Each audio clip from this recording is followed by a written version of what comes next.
ఇప్పుడు నేను మీకు 3 బ్రీత్ పిల్లర్స్ గురించి అండ్ 3 ఎక్సర్సైజ్ గురించి చెప్తాను. ఫస్ట్ 3 బ్రీత్ పిల్లర్స్ ఏంటవి? First one the breath, next one the cold. So first one breath గురించి మాట్లాడుకుందాం, తర్వాత కోల్డ్ అవన్నీ అవుతాం. సో బ్రీత్ ఇది కూడా మనం ముందు మనం ప్రాక్టీస్ చేసుకున్న బ్రీతింగ్ ప్రాసెసెస్ లాంటిదే. ఇక్కడ మనం రిపిటేషన్ చేయాలి. లైక్ వన్ ప్రాసెస్ మనం కంప్లీట్గా వన్ సర్కిల్ కంప్లీట్ చేసిన తర్వాత 20 టైమ్స్, 30 టైమ్స్, 60 టైమ్స్ సర్కిల్ ఎంతైనా సరే వన్ సర్కిల్ కంప్లీట్గా అయిన తర్వాత మళ్ళీ repetition of the same circle, మళ్ళీ సేమ్ సర్కిల్ని 5-6 టైమ్స్ రిపీట్ చేయడం. అది మన కెపాసిటీ అండ్ మన రిక్వైర్మెంట్ బట్టి అది. సో ద బ్రీత్ పిల్లర్ గురించి ఫస్ట్ చెప్తా. మనకి అందరికీ తెలుసు pH స్కేల్, దాన్ని న్యూట్రల్గా మనది 7 ఉంటుంది. అండ్ బాడీలో ఎసిడిక్ లెవెల్స్, బేసిక్ లెవెల్స్ అని కూడా ఉంటుంది. సో బాడీలో ఎసిడిక్ లెవెల్స్ అనేది తక్కువ ఉండాలి, బేసిక్ లెవెల్స్ 7 దాటి మనకు ఉండొచ్చు. న్యూట్రల్గా అయితే 7 ఉంటుంది. pH స్కేల్ అనేది 0 to 14 రేంజ్లో ఉంటుంది, 7 అనేది న్యూట్రల్. సో ఎసిడిక్ బేసిక్ అంటే ఏంటి? బేసిక్ అంటే ఆల్కలైన్ బాడీ, ఒక ఆల్కలైన్ బాడీనే మనం బేసిక్ అని అంటాం. ఫస్ట్లీ మనకి ఎసిడిక్ లెవెల్ ఎలా పెరుగుతుంది? మన బాడీలో కార్బన్ డైఆక్సైడ్ ఎక్కువైతే ఎసిడిటీ లెవెల్ పెరిగింది అని మనం అర్థం చేసుకోవాలి. సో బ్రీతింగ్ టెక్నిక్స్ తెలిసిన వాళ్ళు మన బాడీలో మెకానిజం గురించి కూడా తెలుసుకోవాలి. సో మన బ్రెయిన్లో ఇంపార్టెంట్ అండ్ సెన్సిటివ్ రెండు ఏంటంటే పాన్స్ అండ్ మెడులో ఒబ్లాంగటా. బ్రెయిన్లో టు ద సైడ్కి పాన్స్ అండ్ మెడులో ఒబ్లాంగటా ఉంటాయి. అవి చాలా సెన్సిటివ్ పార్ట్స్, వాటికి కార్బన్ డైఆక్సైడ్ అసలు దరిదాపులకు కూడా వెళ్ళకూడదు. సో మనం ఆ కార్బన్ డైఆక్సైడ్ని బయటికి పంపడానికి ఆక్సిజన్ ఫుల్గా తీసుకొని మనం కార్బన్ డైఆక్సైడ్ని ఫుల్గా ఎక్సేల్ చేయాలి.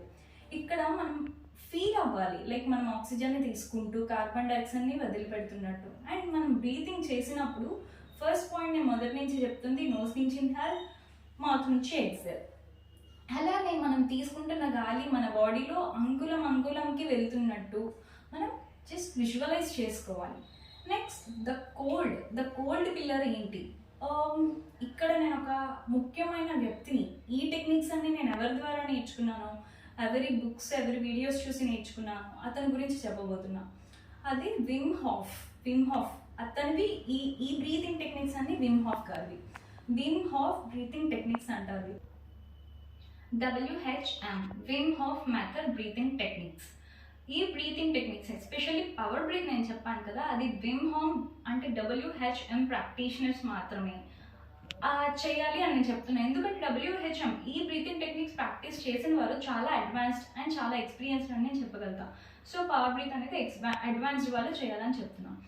అండ్ విమ్ హాఫ్ గారి ప్రీమియం క్లాసెస్ నుంచి నేను తీసుకొచ్చింది ఈ బ్రీతింగ్ టెక్నిక్స్. అండ్ నేను ఇప్పుడు మనం విమ్ హాఫ్ గారి దగ్గర నుంచి నేర్చుకున్నాము అంటే అవి కొత్తవి అని కాదు, ఆల్రెడీ మనం లైక్ ప్రాణాయామ సైన్సెస్లో అండ్ బ్రీతింగ్ ఎక్సర్సైజ్ సైన్స్లో ఇవన్నీ మనం ఆల్రెడీ చదివింది. కాకపోతే దీన్నే ఇతని ఎక్స్పీరియన్సెస్ షేర్ చేసుకొని మనకి షేర్ చేశారు. అవి నేను నేర్చుకొని నేను మీతో షేర్ చేసుకుంటున్నాను.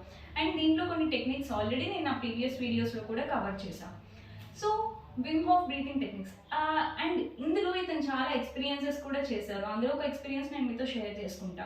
జస్ట్ మన బాడీలో మెకానిజాన్ని అబ్జర్వ్ చేయడానికి దాన్ని ఎక్స్పెరిమెంటల్గా అతను తీసుకొని ఒక ఐస్ క్యూబ్లో కూడా అతను కూర్చొని మెడిటేషన్ చేయడం జరిగింది. జస్ట్ మన బాడీ టెంపరేచర్ని, అంటే మనం చలిలో ఉంటే ఎక్కువ మనం బ్రీతింగ్ చేయలేం, కానీ ఇతను అదే జస్ట్ ఎక్స్పెరిమెంటల్గా తీసుకొని చేశారనమాట. అంటే చలిలో ఉంటే ఎందుకు చేయగలమా లేదా, నార్మల్ బ్రీతింగే వస్తుందా లేదా అని చెప్పి ఇతనికి చాలా ఎక్స్పీరియన్సెస్ కూడా నాతో నేను బుక్లో షేర్ చేసుకున్నారు. అవి నేను చదివి నేను మీతో షేర్ చేసుకుంటున్నాను. సో ఈ సెకండ్ పిల్లర్ వచ్చేసి ద కూల్డ్.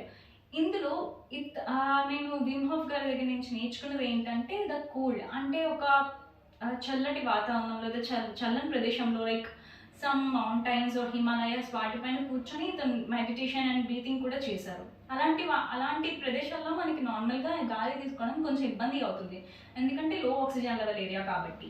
కానీ ఇతను అలాంటి ఏరియాస్లో కూడా మంచిగా, అంటే లైక్ నార్మల్గా మనం ఎలా గాలి తీసుకుంటూ విడిచిపెడుతూ ఉంటామో అలానే ఇతను కూడా చేశారు. ఇది ద సెకండ్ పిల్లర్.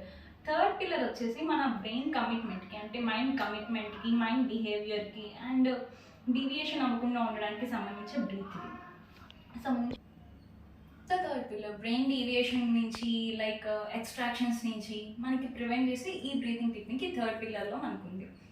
సో ఇక్కడ ఏంటంటే మనం యాజ్ యూజువల్గా చేసుకున్నట్టు ఇన్ అండ్ అవుట్, అంటే గాలిని లోపలికి తీసుకొని బయటికి విడిచిపెట్టి ఈ ప్రాసెస్ని ఒక 20 టైమ్స్ చేసిన తర్వాత గాలిని తీసుకొని ఒక 30 సెకండ్స్ హోల్డ్ చేయగలగాలి. అంటే 30 అంటే ఇది నేను అందరికీ చెప్పట్లేదు, ఎందుకంటే కొంతమందికి బ్రీతింగ్ మెడిటేషన్ ప్రాణాయామ ఇవన్నీ ప్రాక్టీస్ ఉండేవాళ్ళు, లైక్ ఎక్స్పీరియన్స్డ్ అయ్యే వాళ్ళు ఎంతసేపు అయినా గాలిని హోల్డ్ చేయగలుగుతారు. కానీ కొత్త వాళ్ళకి అంటే లైక్ బిగినర్స్కి 30 సెకండ్స్ హోల్డ్ చేయడం అనేది ఇంపాసిబుల్. సో వాళ్ళకి నేను 15 సెకండ్స్ మాత్రమే హోల్డ్ చేయమని సజెస్ట్ చేస్తాం. చేసిన తర్వాత గాలిని ఎగ్జైల్ చేసుకోవాలి. ఈ కంప్లీట్ సైకిల్ని ఒక 6 to 7 టైమ్స్ని మనం రిపీట్ చేయాలి. చేసిన తర్వాత దీనివల్ల మనకి ఏమవుతుంది అంటే కాన్సన్ట్రేషన్ పెరుగుతుంది, ఫోకస్ పెరుగుతుంది, డీవియేషన్స్ నుంచి బయటపడతాం, అండ్ మనలో బ్రేవరీ కూడా పెరుగుతుంది. సో ఇలా ఈ 3 బ్రీతింగ్ టెక్నిక్స్ నేను మీకు ఎక్స్ప్లెయిన్ చేయాలనుకున్నా. నెక్స్ట్ వన్ వచ్చేసి 3 ఎక్సర్సైజెస్. ఒకటి heart beat exercises, oxygen exercise and flow exercise. Heart beat exercise, first heart beat exercise discuss చేసుకొని తర్వాత మిగతా 2 వాటికి వెళ్దాం. హార్ట్ బీట్ ఎక్సర్సైజ్ ఇక్కడ 5 స్టెప్స్ ఉన్నాయి. ఏంటంటే ఫస్ట్ హ్యాపీగా లే డౌన్ అవ్వాలి.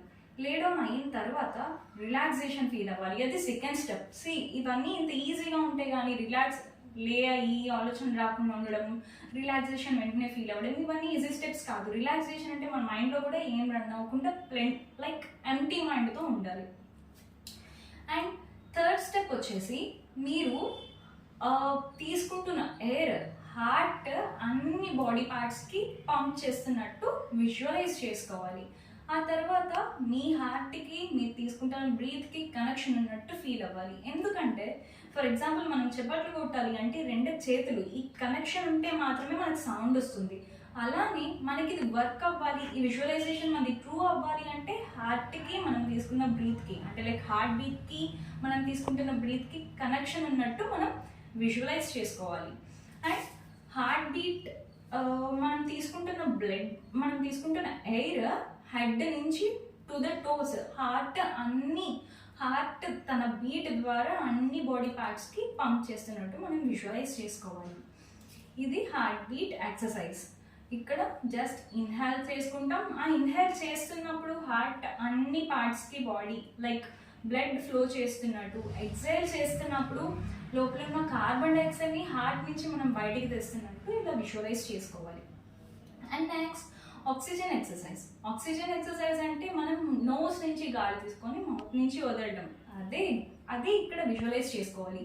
కానీ ఇక్కడ మనం ఆక్సిజన్ తీసుకుంటున్నాం, కార్బన్ డైఆక్సైడ్ వదులుతున్నాం. ఈ గ్యాషియస్ ఎక్స్చేంజ్ని కూడా మనం ఫీల్ అవ్వాలి, విజువలైజ్ చేసుకోవాలి.